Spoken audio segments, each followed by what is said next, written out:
If you're over 50 and struggling with blood sugar control, are 6 small meals a day really helping you, or are they just leaving you tired and on a constant energy roller coaster?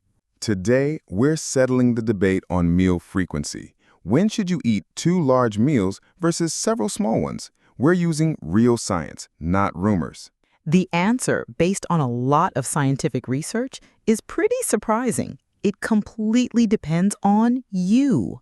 So there's no one-size-fits-all answer, right? You mean it's different for someone who's generally healthy versus someone who's already dealing with blood sugar issues?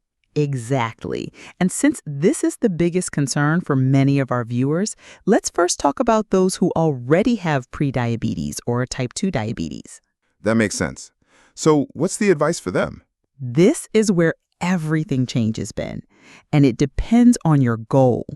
Let's talk about goal number 1, to lose weight and improve insulin health.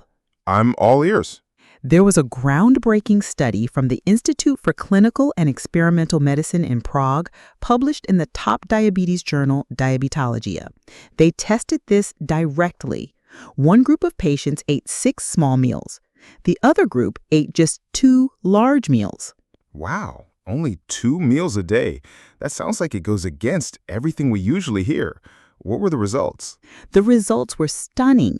The group eating just 2 meals lost more weight, lost more liver fat, and their bodies became more sensitive to insulin, which is the key to reversing insulin resistance. That's really impressive.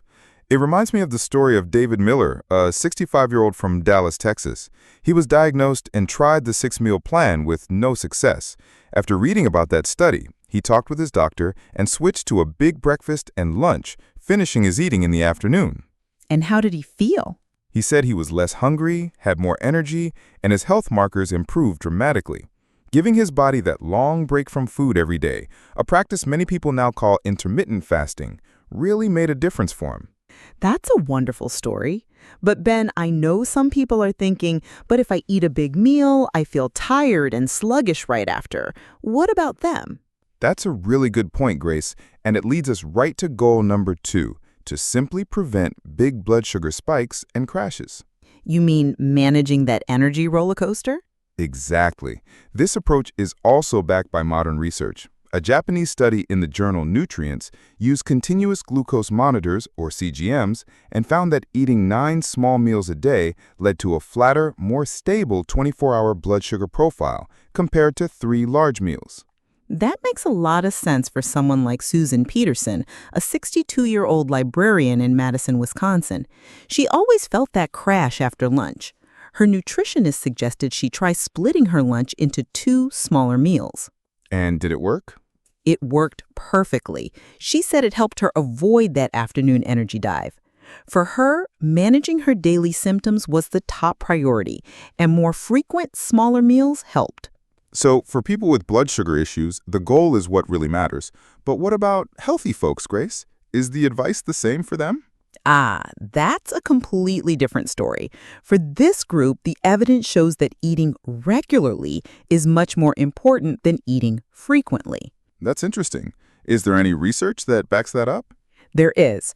A key study from the University of Nottingham, published in the respected American Journal of Clinical Nutrition, found that for healthy adults, an irregular eating pattern could actually be detrimental compared to a regular schedule. I've got a perfect example for that. Imagine 2 neighbors. John, a 68-year-old retired teacher in Ohio, is a very punctual eater. Breakfast at 8, lunch at noon, dinner at 6. His body knows exactly when to expect food. Like an efficient employee who knows their work schedule. Exactly. But his neighbor Bill, who's 70, is the opposite. He's an erratic eater, skips meals, snacks all night. Bill's body is always in alarm mode, never knowing when energy is coming. That stress, as the research shows, can cause harm over time.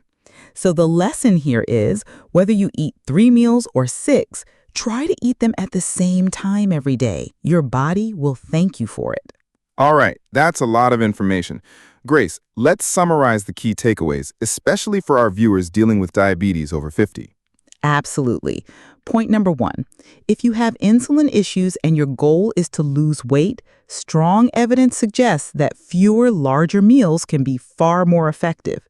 Point number 2, if your main goal is to keep your blood sugar stable during the day, more frequent, smaller meals can be a helpful strategy.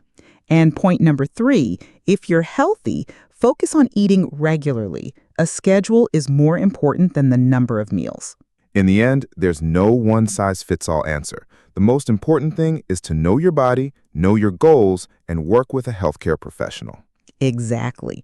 We know there's a lot of confusing information out there, so we want to hear from you.